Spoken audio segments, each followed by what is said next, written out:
Mengapa dikatakan jangan membiarkan teman berhubungan di rumah Anda? Meskipun Anda berhati lembut juga, jangan membiarkan kerabat tinggal untuk berobat di rumah Anda. Meskipun Anda menyukai anak-anak juga, jangan membiarkan anak kerabat tinggal di rumah Anda.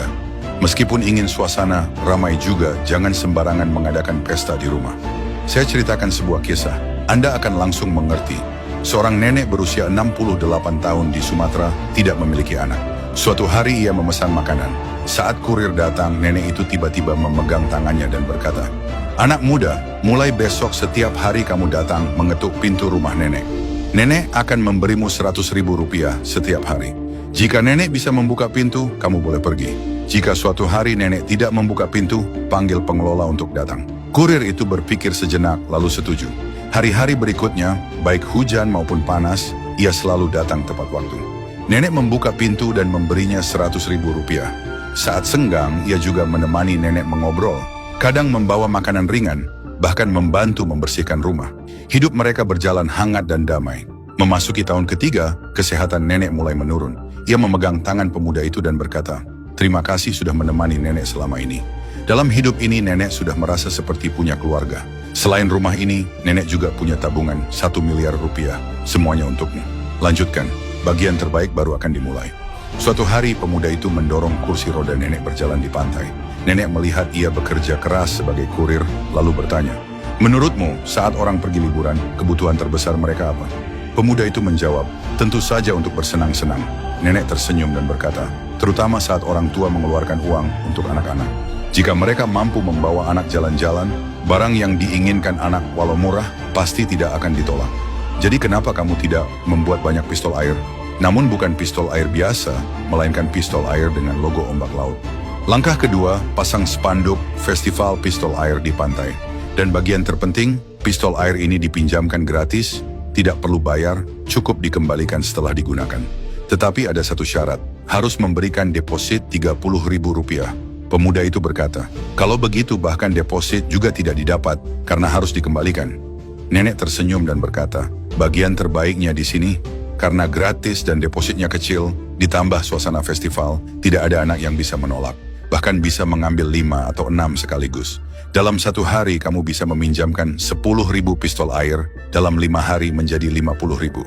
Tapi nenek bilang, yang kembali tidak sampai 10.000.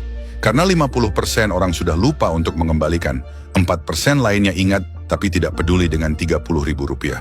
Selain itu pantai luas dan ramai, kembali untuk mengembalikan justru membuang waktu. Anak-anak juga menyukai logo ombak itu, mereka membawanya pulang sebagai kenang-kenangan dan malas untuk kembali mengembalikan. Biaya satu pistol air paling mahal hanya 6.000 rupiah. Setiap satu menghasilkan 24.000 rupiah. 50.000 pistol menghasilkan 1,2 miliar rupiah. Dikurangi biaya tenaga kerja 100 juta, dalam 5 hari bisa mendapat 1,1 miliar rupiah. Pemuda itu langsung tersadar, merasa selama puluhan tahun hidupnya sia-sia. Ia pun pulang dan melakukannya. Dalam 1 bulan ia benar-benar sukses besar, langsung mengubah hidupnya. Kemudian ia bertanya kepada nenek, "Mengapa nenek punya cara berpikir luar biasa seperti ini?" Nenek tersenyum dan berkata, "Sejak kecil orang tua nenek sudah membiarkan nenek membaca buku tentang cara berpikir. Kamu lihat, semangka seharga 20.000 rupiah tidak ada yang membeli, tetapi hanya dengan menambahkan sendok, langsung terjual habis. Bukan karena sendok itu menarik, tetapi karena dengan sendok, semangka bisa dimakan di mana saja. Hal paling hebat di dunia ini bukan uang, bukan kekuasaan, melainkan cara berpikir. Karena itu, jangan hanya mengajarkan anak untuk patuh dan rajin. Untuk anak dari keluarga biasa seperti kita, cukup latih kemampuan berpikir dan bersosialisasi, masa depan mereka pasti tidak akan buruk. Jika Anda ingin anak memahami aturan kehidupan dan memiliki pola pikir strategis, biarkan anak membaca Hukum Murphy sebelum usia 15 tahun. Buku ini berbentuk komik menggambarkan situasi psikologis nyata yang sering dialami anak saat tumbuh. Cukup letakkan buku di meja, anak akan penasaran dan membacanya sendiri. Setelah membaca, anak akan belajar. Tidak panik saat disalahpahami. Tahu cara mengubah keadaan dengan cerdas. Tidak menangis saat ada konflik tetapi mencari solusi. Memahami nilai usaha dan belajar mandiri. Ini bukan hanya komik menarik, tetapi buku keterampilan hidup, berpikir strategis, dan kepemimpinan untuk anak. Saat memasuki kehidupan nyata, anak Anda akan menonjol di antara banyak orang. Jangan menunggu anak jatuh, baru mengajarinya cara bangkit. biarkan hukum Murphy menemani anak mulai hari ini.